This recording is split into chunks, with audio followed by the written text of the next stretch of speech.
আসিফ ভাই, একটা প্রশ্ন ছিল আপনার কাছে, করবো? আসিফ ভাই, সালাম আলাইকুম। আসিফ ভাই, আমি রিয়াসাত। আসিফ ভাই, সাকিব আল হাসানের সাথে আপনার একটা মানে ব্যক্তিগত পর্যায়ের সম্পর্ক আমরা বিভিন্ন সময় দেখেছি, এবং good comments as a cricketer Shakib Al হাসানের ব্যাপারে আপনি সব সময় করেছেন, এবং সেটা আমরা দেখেছি, কদিন আগেও মিডিয়া আমরা দেখেছি। আসিফ ভাই, সো আসিফ ভাই, সাকিবকে নিয়ে যে আলোচনাগুলো করি এখানে যারা আছে সবাই একই আলোচনা করে যে ক্রিকেটার সাকিবের অবদানকে আমরা অস্বীকার কেউ করি না, ক্রিকেট বোর্ডে যেই থাকুক না কেন। চট্টগ্রামে খেলা হচ্ছিল, সেখানটায় আমরা সবাই ছিলাম মোটামুটি, এখানে যারা আছে একটা বড় অংশ ছিল। তো সাকিবের, ক্রিকেটার সাকিবের কিন্তু মানে কোনো স্পেশাল কোট পরা সাকিব না, ক্রিকেটার সাকিবের বাংলাদেশের জার্সি পরা পোস্টারগুলো ছিঁড়ে ফেলা হচ্ছিল, পুলিশ ছিঁড়ছে। এটাকে কি আপনারা সাপোর্ট করেন কিনা? এক। দ্বিতীয় যেটা, সেটা হচ্ছে যে তারা বলল যে আইন শৃঙ্খলা রক্ষা করার জন্য সাকিবের পোস্টার ছেড়াটা খুব গুরুত্বপূর্ণ, কোড আছে পুলিশের, এবং বিসিবি নাকি তাদেরকে বলে নাই যে আসলে সাকিবের পোস্টার নিয়ে কেউ যদি ঢোকে, এর আগে এই গ্যাঞ্জামটা হয়েছে, সেক্ষেত্রে তাদের ভূমিকা কি হবে? এটা কি বিসিবির ব্যর্থতা কিনা? Thank you. অনেক ফেমাস মানুষ। ইনফ্যাক্ট এই সাকিব আল হাসানের কথা বলার জন্য আমাদের বোর্ডে মিডিয়া ডিপার্টমেন্ট আছে, আর ছবি নিয়ে ঢুকবে কি না ঢুকবে বা যে ঘটনাগুলো করেছে, আপনি যে প্রথম প্রশ্নটা করলেন, সাকিবকে আমি চিনি ছোটবেলা থেকে, জনসংখ্যা বাংলাদেশ জি, ওই সব থেকে 17-18 বছর তাকে আমি দেখি এবং তাকে চিনি এবং তাকে মূল্যায়ন করে একজন ক্রিকেটার হিসেবে। আর বাকিটা বলার জন্য ডিসিপ্লিনারি কমিটি আছে, তারা বুঝবে, তারা বলবে সাকিবের প্রশ্ন ঢুকবে কিনা। না, আপনাদের মতো করেই যেই সাধারণ মানুষটা ক্রিকেটার হিসেবেই সাকিবকে মূল্যায়ন করে, সে কেন তার রেসপেক্ট পে করতে পারবে না? ক্রিকেটার হিসেবে যেই মানুষটা সাকিবকে মূল্যায়ন করে, কোনো পলিটিক্যাল পার্টির লোক না, ক্রিকেটার সাকিব। কখনো বলি না যে পলিটিক্যাল কোনো ইস্যু এখানে আছে বা জি, এনভায়রনমেন্টের কারণে সাকিবের পোস্টার ছিল বা সাকিবকে ফেরত দেওয়া হচ্ছে। আপনাদের আয়োজনেই তো এই ঘটনাটা ঘটছে, বিসিবির আয়োজনে দ্বিপাক্ষিক সিরিজে আয়োজন আপনাদের। জি, আমরা তো পুলিশকে বলবো না যে ভাই আপনি আটকান, এটা তো আপনাদের বলে দিতে হবে। আমাদের ইস্যু হচ্ছে এটা ডিপার্টমেন্ট প্রতিষ্ঠা ডেটে কাজ করে, বিভিন্ন ডিপার্টমেন্ট, তো সংশ্লিষ্ট ডিপার্টমেন্টের সাথে আপনি কথা বললে ভালো। সাকিবের বিষয়ে আমার যে সফটওয়্যার যেটা, সেটা বাংলাদেশের কারণ ব্র্যান্ড ভ্যালু, এবং ও বাংলাদেশে একদম ভীষণ আমাদের ব্র্যান্ড বাংলাদেশ ক্রিকেট। ওই ফিলিংস থেকে আমি সাকিবের ব্যক্তি কার্যক্রম পছন্দ। এইখানে যারা আছে সবাই একই কারণে, ইনফ্যাক্ট।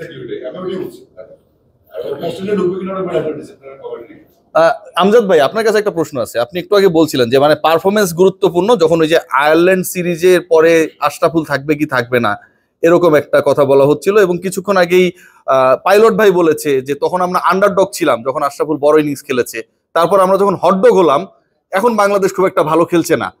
সো আপনারা যদি আশরাফুলের পারফরমেন্স দেখেন যে আয়ারল্যান্ড সিরিজের পরে রাখবেন কি রাখবেন না, তাহলে মোহাম্মদ সালাউদ্দিনের পারফরমেন্সটা আপনারা দেখছেন না কেন? গত এক বছরে তো বাংলাদেশ দারুণ ক্রিকেট খেলছে ব্যাটিং ওয়াইজ। আমাদের এই মুহূর্তে আইডেন্টিফাই করা হয়েছে যে আমাদের কোথায় এডিশনাল সাপোর্ট দরকার আমাদের টিমে, তো সেটা বিবেচনা করে আমাদের মনে হয়েছে আমাদের ব্যাটিং এর ক্ষেত্রে এক্সট্রা সাপোর্ট দরকার, এবং ব্যাটিং করতে হবে টিমের সাথে। এই মুহূর্তে তো আয়ারল্যান্ড সিরিজটা যেহেতু এই সিদ্ধান্ত এসেছে, এরপরে আবার নেক্সট ওয়ার্ল্ড কাপ। এর আগে ব্যাটিং এর দায়িত্বে কে ছিলেন একটু যদি অফিশিয়ালি বলেন? এর আগে ব্যাটিং এর দায়িত্ব অফিশিয়ালি, তার মানে আপনারা মনে করছেন তিনি তার he needs auxiliary support, right? Riasat আজিমের 99% নিউজ নাকি ভুল হয় আশরাফুলকে নিয়ে, এবং সালাউদ্দিনকে কেন্দ্র করে গত কদিনে আমি যে নিউজগুলো করেছি, গত 7-8 দিনের সবচেয়ে বড় এক্সক্লুসিভ নিউজ ছিল যে আশরাফুল বাংলাদেশ জাতীয় দলের ব্যাটিং কনসালটেন্ট, কোচ বা ব্যাটারদের দায়িত্ব নিতে যাচ্ছেন। এবং শেষ পর্যন্ত আজকে বাংলাদেশ ক্রিকেট বোর্ডের বোর্ড সভায় অফিসিয়ালি অ্যানাউন্সড হয়েছে, বোর্ড সভা শেষে অ্যানাউন্সমেন্ট দেওয়া হয়েছে যে আয়ারল্যান্ড সিরিজে বাংলাদেশ দলের সাথে কাজ করবেন মোহাম্মদ আশরাফুল। বাংলাদেশের ব্যাটিং মায়েস্ত্রো, বাংলাদেশের গ্রেট ক্রিকেটার যদি আমরা বিবেচনা করি, যারা খেলছেন না, সাকিব আল হাসান, তামিম ইকবাল, আশরাফুল, মুশফিকুর খেলছেন, রাইট? সো এই হিসাবটা করলে আপনি সাকিব এবং তামিমের সেই অপশনস নেই, ইচ্ছাও নেই এই মুহূর্তে কোনোভাবে কোচিং রোলে তারা আসবেন এমনটা। কিন্তু মোহাম্মদ আশরাফুল তিনি লেভেল 3 করেছেন, কোচ হবার জন্য একটা প্রসেসের মধ্যে তিনি যাচ্ছেন, তিনি এনসিএল এ কোচিং করাচ্ছেন, এবং ফাইনালি জাতীয় দলে মোহাম্মদ আশরাফুলকে যে অ্যাড করা যেতে পারে সেই ব্যাপারটা নিয়ে যখন আওয়াজ তোলা হয়েছিল, অনেকেই বলেছিলেন নিউজটা ভুয়া। মোহাম্মদ সালাউদ্দিন যেভাবে বাংলাদেশ দলের পারফরমেন্সকে নিম্নমুখী করেছে, বাংলাদেশ দলের পারফরমেন্স নিয়ে যেভাবে ছেলে খেলা করেছে, 50 ওভারের ওয়ানডেতে বাংলাদেশ 30 ওভার খেলতে পারে না, 100 রান করতে পারে না, একজন ক্রিকেটার রান করতে পারে না, তাকে ক্যাপ্টেন বানিয়ে দেয়া, এই যে ঘটনাগুলো ঘটেছে মাসের পর মাস ধরে ঘটেছে, কোরামবাজি ঘটেছে, সিন্ডিকেটবাজি ঘটেছে, এবং এগুলোর ফলশ্রুতিতে বাংলাদেশ দল ডুবেছে। বাংলাদেশের পারফরমেন্সটা এতটাই খারাপ ছিল যে বাংলাদেশ এখন ওয়ানডে র্যাঙ্কিং এ নাম্বার 10। পরের বিশ্বকাপে বাংলাদেশ সরাসরি খেলতে পারবে কি পারবে না সেই কনফিডেন্স নিয়ে আমরা কথা বলতে পারি না, কারণ বাংলাদেশের ওই ব্যাটিং পারফরমেন্সটা, ব্যাটারদের পারফরমেন্স, যাদেরকে নিয়ে ডিল করেছে মোহাম্মদ সালাউদ্দিন, তাদের পারফরমেন্স এমন একটা পর্যায়ে চলে গেছে, বাংলাদেশ জাতীয় দলকে কুমিল্লা ভিক্টোরিয়ান্স বানিয়ে ফেলার কর্মকাণ্ড যিনি করেছিলেন, এখন তাকে ওখান থেকে সরিয়ে বাংলাদেশ ক্রিকেট বোর্ড ব্যাটিং কোচের দায়িত্ব দিচ্ছে মোহাম্মদ আশরাফুলকে। বুঝতে পারছেন, মোহাম্মদ সালাউদ্দিন গন, মোহাম্মদ আশরাফুলকে ব্যাটিং কোচের দায়িত্ব দেওয়া হচ্ছে, মানে মোহাম্মদ সালাউদ্দিনকে জাতীয় দল থেকে যে সরিয়ে দেওয়ার পরিকল্পনার কথা আমি বলেছি, গত দুদিন থেকে টানা বলছি যে তাকে রাখা হবে না, ওনাকে এইচপি তে পাঠিয়ে দেওয়া হবে, হাই পারফরমেন্স ইউনিট, যেখানটায় গিয়ে নিজের পারফরমেন্সটা সালাউদ্দিন একটু হায়ার করার চেষ্টা করবেন, হাই পারফরমেন্স ইউনিট না, সেই জায়গায় তাকে পাঠিয়ে দেওয়া হবে। এবং আলটিমেটলি এটার প্রথম পদক্ষেপ হিসেবে, সিঁড়ি হিসেবে মোহাম্মদ আশরাফুলের এই ইনক্লুশন, যে নিউজটা আমি দিয়েছিলাম, এবং আমার সহকর্মীরা, আমার আশপাশে যারা ঘুরে, এরা বলেছিল এটা ভুয়া নিউজ, আজকে চুপচাপ বসে বলে ভাই আমি এটা করছিলাম নাকি, এরকম একটা ভাব দিচ্ছে। যা হোক, ওটা যেটাই হোক না কেন, সেও দেখছে এটা ভিডিওটা। সাকিব আল হাসান, দেখুন সাকিব আল হাসানকে আমরা আসলে পলিটিক্যাল সাকিব আল হাসান, ক্রিকেটার সাকিব আল হাসান, সাধারণ মানুষ যারা সাকিব সাকিব করে, বাংলাদেশ ক্রিকেট কি সাকিব যে উইকেট গুলো পেয়েছিল সেগুলোকে মাইনাস করে দিতে পারবে? যে রানটা করেছে, যে ম্যাচগুলো জিতিয়েছে, সেগুলোকে কি বাংলাদেশ ক্রিকেট বোর্ড অস্বীকার করতে পারবে? পারবে না। ক্রিকেট বোর্ডের ডাইরেক্টর, ক্রিকেট বোর্ডের ভেতরে সাকিবের আমরা দেখি না বিভিন্ন স্ট্রাকচারে সাকিবের ছবি আমরা দেখি না? দেখি তো। ব্যাপার হচ্ছে যে এই সাকিব আল হাসানকে নিয়ে যে আলোচনাটা এখন হচ্ছে, ক্রিকেটার সাকিব আল হাসানের প্ল্যাকার্ড নিয়ে কেউ যেতে পারবে না, যে এই ছোট বাচ্চাটা পলিটিক্স বোঝে না ভাই, ওর বয়সই এখনো ভোট দেওয়ার মতো হয় নাই, ওর বয়স হচ্ছে 10 বছর 12 বছর, ও সাকিবদের চেনে।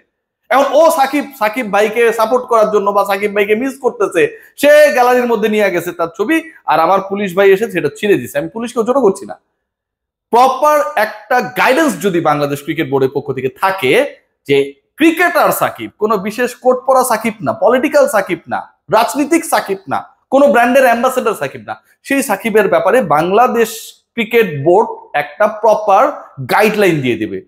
আজকে ক্রিকেট বোর্ডকে সেই প্রশ্নটা আমি করেছি, এই প্রশ্নগুলো কেউ করে না, এবং এটার কারণে একটা যে বিদ্বেষমূলক সমাজ তৈরি হচ্ছে, যে পলিটিক্স বোঝে না, আওয়ামী লীগ বিএনপি বোঝে না, 12 বছরের ছেলেটা কি পলিটিক্স বোঝে বোঝেন বলেন না, কিন্তু সে তো সাকিবকে চেনে, সে চিন্তা করছে যে কেন আমি নিয়ে যেতে পারবো না। এই যে একটা বিদ্বেষমূলক সিচুয়েশন ক্রিয়েট হচ্ছে, হিংসার পরিবেশ আমরা তৈরি করছি, ক্রিকেট বোর্ড শুধুমাত্র ব্যাপারটা সিনসিয়ারলি ডিল না করার কারণে এটা থেকে আমাদের প্রজন্মকে রক্ষার দায়িত্ব কিন্তু বাংলাদেশ ক্রিকেট বোর্ডের। আজকের পুরো প্রেস কনফারেন্সের আলোচনার বিষয় ছিলেন সাকিব এন্ড আশরাফুল, বাংলাদেশের ক্রিকেটের 2 মহাতারকা, এবং মোহাম্মদ আশরাফুল মোহাম্মদ সালাউদ্দিনকে রিপ্লেস করছে।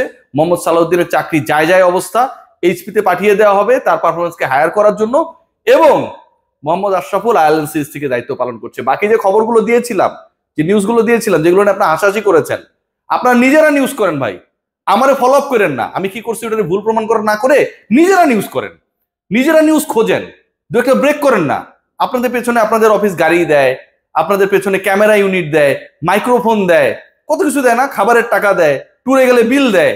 আপনারা কি করেন? রিয়াসাত কি নিউজ করলো সেটা ভাই ঠিক না, ভুল, এইটার জন্য তো দেয় না। সো আপনাদের অফিসের বসরাও যদি আমাকে শুনে, এদের এক একটাকে ধরে কান ধরে উঠবোস করান যে এরা কামটা কি করে। সবাই ভালো থাকবে, টেক গ্রেট কেয়ার।